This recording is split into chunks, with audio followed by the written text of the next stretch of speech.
गुरुर् ब्रह्मा गुरुर्विष्णु गुरुर्देवो महेश्वरा गुरुर् साक्षात् परब्रह्म तस्मै श्री गुरुवे नमः। आज मैं गुरु से रिलेटेड बात करूंगी। गुरु, सदगुरु, परम गुरु, शिक्षक ये क्या होते हैं और कैसे मैंने दीक्षा ग्रहण की है, कैसे मुझे मेरे सदगुरु के दर्शन हुए हैं। तो मैं इसी के बारे में आज बात करूंगी। तो सबसे पहले मैं बात करती हूँ शिक्षक के बारे में। शिक्षक वो होते हैं जो हमें किताबी ज्ञान अर्जित कराते हैं, किताबी ज्ञान के बारे में बताते हैं, हमें शिक्षित करते हैं, बाहरी चीज़ों से शिक्षित करते हैं। जो भी सांसारिक ज्ञान है उसके बारे में जो बताते हैं, जो भी किताबों में लिखा है वो बताते हैं। हमारे यहाँ संस्कृति है कि हम उनको भी गुरु बोलते हैं, लेकिन मेरे हिसाब से वो गुरु नहीं है, क्योंकि उनके पास अपना अनुभव नहीं है।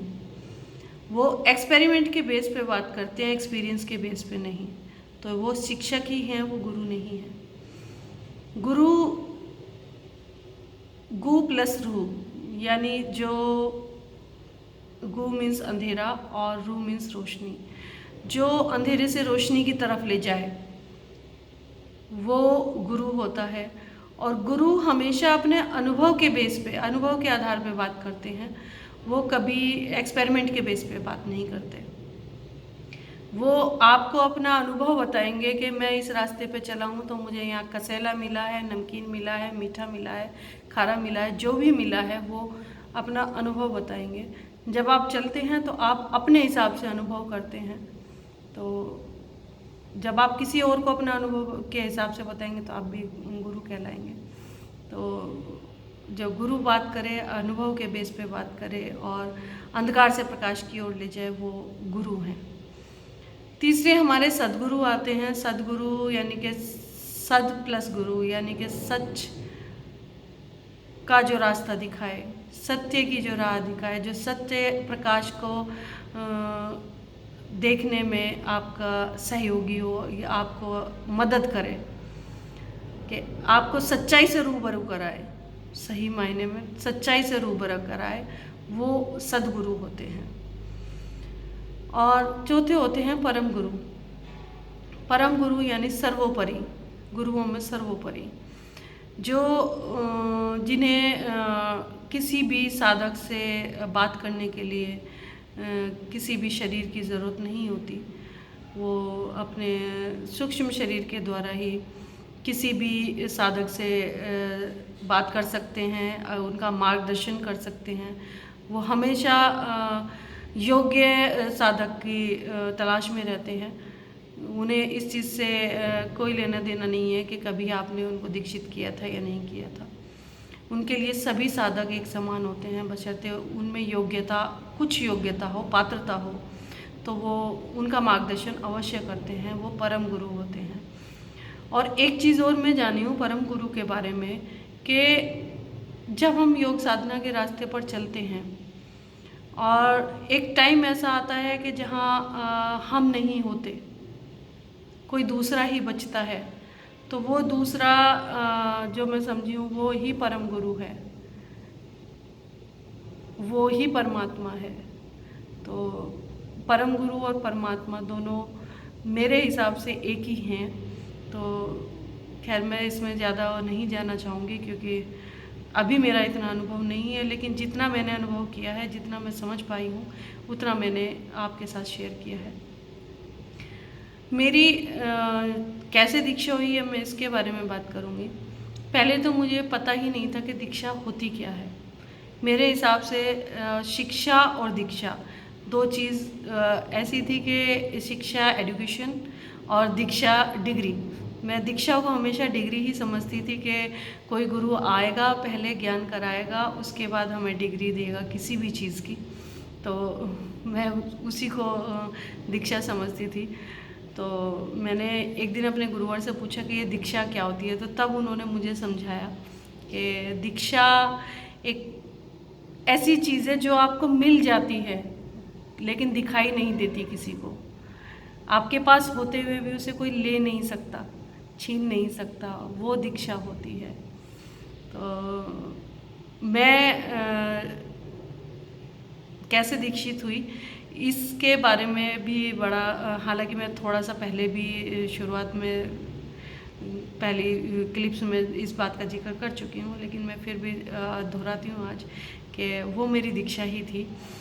कि एक दिन मैं अपने गुरुवर से बात कर रही थी फ़ोन पे, तो उन्होंने मुझे कुछ अपने हाथों के मूवमेंट करने को बोला कि अपने हाथों को ऐसे ऐसे चलाओ। तो मैंने उस तरह से अपने हाथ किए, तो मुझे कुछ टाइम बाद थोड़ी सी अपने हाथों पे गर्माहट सी, कोई एनर्जी सी फील हुई।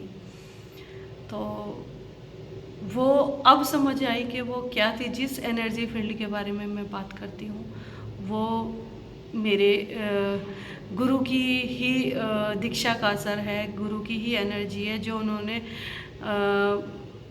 फ़ोन के द्वारा ही, शरीर से आने की उनको ज़रूरत नहीं पड़ी है। उन्होंने अपनी एनर्जी जो ट्रांसफ़र करके मेरी ऊर्जा को एक गति दी है, वो उन्हीं की ऊर्जा है, वो वही दीक्षा है जो उन्होंने मुझे दी है। मैं तो कुछ और ही समझ रही थी उस चीज़ को। तो जिन लोगों ने, जिन भी साधकों ने इस चीज़ का अनुभव किया है, तो खुद को दीक्षित ही समझें कि वो दीक्षित हो चुके हैं। उन्हें अब किसी चीज़ की ज़रूरत नहीं है, बस अपनी यात्रा जारी रखने की ज़रूरत है। उनकी गति खुद ब खुद बन जाएगी। मैं अपने सदगुरु को कैसे पाया, इस बारे में भी मेरा एक बड़ा प्यारा सा अनुभव है। मैं एक दिन साधना में बैठी थी, तो जब मैं साधना में बैठती थी तो मुझे कुछ संत महात्मा ये दिखाई देते थे। मुझे जो पहले दिखे कि विवेकानंद जी हैं, वो खड़े हैं, वो देख रहे हैं। उसके बाद विवेकानंद जी के बाद मुझे दिखाई दिए एक और संत दिखाई दिए जिन्हें मैं नहीं पहचानती हूँ। मुझे आज तक उनकी पहचान नहीं हुई है वो कौन थे। पर हाँ, विवेकानंद जी के बाद जो दूसरे नंबर पर आए वो थे। तीसरे नंबर पर मुझे एहसास हुआ कि वो नंगली साहिब वाले जो सच्चिदानंद जी हैं, परमहंस दयाल जी हैं, वो आए हैं। जब मैं उनके पैर छूने लगती हूँ तो वो तुरंत उनके पैरों का रंग चेंज हो जाता है। हर किसी की अपनी एक कल्पना होती है कि उसके सद्गुरु का स्वरूप कैसा होगा, उसके सद्गुरु किस रंग के होंगे, कैसे होंगे। तो मेरी भी एक कल्पना थी कि मैं भी जैसे मैंने नंगली दरबार में देखे हैं, जो भी उनकी फ़ोटो मैंने देखी है, तो मुझे लगता था कि मेरे सद्गुरु भी ऐसे ही होंगे। तो एक दिन हो गया, 2 दिन हो गया, जैसे ही मैं पैर छूने चलूँ उनके पैरों का कलर जो है चेंज हो जाता था। तो मैं हाथ पीछे खींच लेती थी कि ये मेरे गुरु नहीं हैं। हफ्ता निकल गया, तो उसके बाद एक दिन क्या हुआ कि वो फिर मेरे उसमें आए, और आए तो उन्होंने रेड कलर के शूज़ पहन रखे थे। मैंने सोचा ये कोई और है, मैंने उनके पैर छुए, तो फेस मैंने नहीं देखा था। उनकी वेशभूषा देखी थी, लेकिन मैंने फेस नहीं देखा था उनका, कैसा चेहरा था उनका। मैंने उनके पैर छुए और उस बात को मैं भूल गई। जब मैं पहली बार अपने सदगुरु से, अपने गुरुवर से नंगली दरबार में मिली, तो मैंने वहाँ देखा कि उन्होंने उसी सेम वही जूते पहन रखे हैं। तो मैं एकदम से आश्चर्यचकित हो गई। वो पूरी रील मेरे दिमाग में घूम गई कि मैं कहाँ घूम रही थी। कितना टाइम मैंने अपने सदगुरु को पहचानने में लगाया है। ये मेरी मूर्खता थी, अज्ञानता थी कि मैं कलर पे जा रही थी, जबकि कलर कोई मायने नहीं रखता है, रंग कोई मायने नहीं रखता है त्वचा का। तो मैं अज्ञानता की वजह से थोड़ा लेट भी हो गई। मेरे सदगुरु बार बार आके मुझे दर्शन दे रहे थे और मैं अपने हाथ पीछे खींच लेती थी। लेकिन ये मेरे सदगुरु की महानता है कि उन्होंने मुझे अपने आप से परिचित करा ही दिया, चाहे जैसे भी कराया हो। तो उस दिन वो जूते देखने के बाद मुझे बड़ा अचंभा हुआ और मैं बहुत खुश हुई कि मैंने जिनको देखा उन्हें मैंने पाया। मैंने अपने गुरुवर को ये बात काफ़ी टाइम बाद बताई है, मैंने पहले नहीं बताई थी उनको ये बात। तो हालांकि गुरुवर हैं, सब जानते हैं, जब सदगुरु हैं तो सब जानते हैं। उन्होंने मुझे ढूंढा है, मैं उन्हें ढूंढने नहीं गई हूँ, उन्होंने मुझे ढूंढा है। तो जब थोड़ी सी योग्यता आपके अंदर आ जाती है, आप जब रास्ते में चलते हैं तो कुछ ना कुछ आपके साथ ऐसा घटित होता है कि सदगुरु आपको खुद ब खुद ढूंढ लेते हैं, आपको कहीं जाने की ज़रूरत नहीं होती। मेरे गुरुवर ने मुझे खुद ढूंढा है। मैं तो यही मानती हूँ कि उन्होंने मुझे ढूंढा है, मैंने उनको नहीं ढूंढा है। तो ये उनकी बहुत कृपा है मेरे ऊपर कि उन्होंने मुझे ढूंढ लिया और मेरी गति कर दी। मैं इसी गति के बेस पे एक बात कहूँगी कि उन्होंने गति क्या एक तरह से मुझे ये मानो कि ट्रांसफॉर्म कर दिया है, ट्रांसफॉर्मेशन कर दिया है मेरा।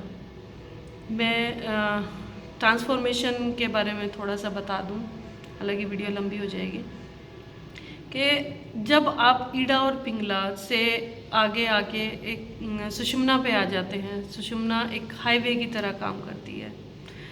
तो हाईवे पे आपकी स्पीड मायने रखती है कि आप किस स्पीड से चलते हैं। यदि आप साइकिल लेके चल रहे हैं, गुरु ने आपको कोई ऐसा मंत्र दिया है जिसकी स्पीड साइकिल वाली है, स्कूटी वाली है, मारुति वाली है, अल्टो वाली है, जो भी है, तो आप उतनी स्पीड से प्रोग्रेस नहीं कर पाते हैं जितनी स्पीड से आप चाहते हैं। तो ये भी गुरु के ऊपर डिपेंड करता है, सदगुरु के ऊपर डिपेंड करता है कि आपको कौन सी गाड़ी की चाबी थमाएं। मेरे गुरुवर ने मुझे फरारी की चाबी थमाई है, तो जिससे मेरी स्पीड बढ़ी है। और ये एक तरह से ट्रांसफॉर्मेशन वाली बात है। मेरा ट्रांसफॉर्मेशन हुआ है, मैं स्पीड में बढ़ती जा रही हूँ। मैं अपने गुरु की आभारी हूँ। हमेशा मेरा सदगुरु मेरे मार्गदर्शन करते रहें। आप भी अपने सदगुरु को पाएं, मेरी यही कामना है।